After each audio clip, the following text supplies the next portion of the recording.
आवाजी समातुन ताईं radio voice of Sindh London. अफसोस मगर हकीकत क्या है। तकरीबन 5-6 दिन पहले 13 या 23 जाम बहक अफराद की लाशें मखदूश हालत में कोयटा अस्पताल में लाई गई। हुकूमती जरा ये दावा करते रहे कि ये लाशें इन दहशतगर्दों की हैं जो जाफर एक्सप्रेस के वाक़े में मुलविस थे और मुकाबले में मारे गए हैं। पिछले 2 हफ्तों के दौरान बलूचिस्तान के मुख्तलिफ हिस्सों से दर्जनों की तादाद में शहरियों को लापता और गिरफ्तार किया जाता रहा, जबकि ये सिलसिला काफ़ी बरसों से जारी है। जब इन मुश्तबा लाशों की कोयटा अस्पताल में मुंतकली का इंकशाफ हुआ तो गुमशुदा शहरियों के सैकड़ों लवाहिकीन ने अस्पताल जाकर देखने की कोशिश की कि कहीं इन लाशों में उनके गुमशुदा फर्द की लाश तो नहीं है। तो इन मुतासर खानदानों को ये तस्दीक और तसल्ली करने का मौका ही नहीं दिया गया, जिसके खिलाफ बलोच यकजहती कमेटी की जानिब से सरियाब रोड कोयटा पर धरना दिया गया। इस पुरअमन धरने को मुंतशिर करने के लिए फायरिंग और तशद्दुद किया गया और बाद में डॉक्टर महारंग बलूच समेत खवातीन को घसीटा गया, बेहुरमती की गई और उनको गिरफ्तार करके लापता किया गया।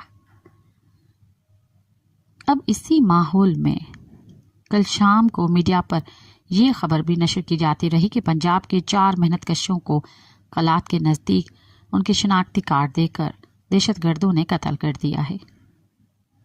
सवाल यह है कि जब सबको इल्म और एहसास है कि बलूचिस्तान मुसलसल हालत जंग में है और आए दिन वहाँ हमले और झड़पें होती रहती हैं, कारोबार ठप है, इंसानी ज़िंदगी मफलूज है, तो इन हालत में भी क्या पंजाब से लोग वाकई रोजगार की तलाश में ही जाते हैं, या ऐसा तो नहीं है कि कोई दूसरी ड्यूटी सर अंजाम देने के लिए उन्हें इस्तेमाल किया जा रहा है।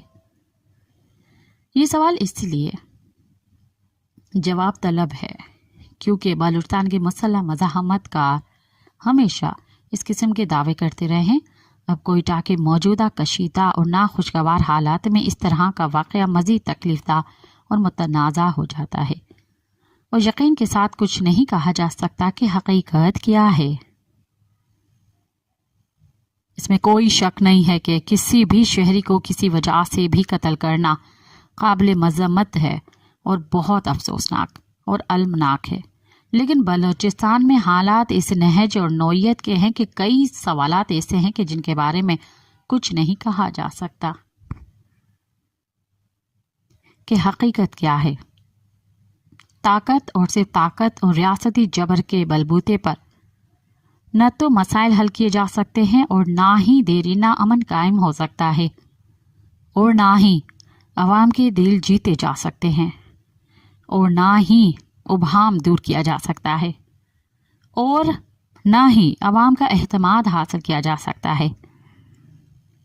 बातचीत करने, ज़मीनी हक़ाइक़ को तस्लीम करने, अपनी गलतियों और ज़्यादतियों का एतराफ़ और अज़ाला करने और सेहतमंद सियासी माहौल और अमल के ज़रिए ही हालात को बेहतर बनाने के इम्कानात पैदा हो सकते हैं। बेगुनाह, बेकसूर और गैर मुतल्लका शहरी कहीं का भी हो, उसको कत्ल करना किसी तरह भी जायज़ या दुरुस्त करार नहीं दिया जा सकता। लेकिन बुनियादी सवाल यह है कि ये सूरत हाल पैदा किसने की है।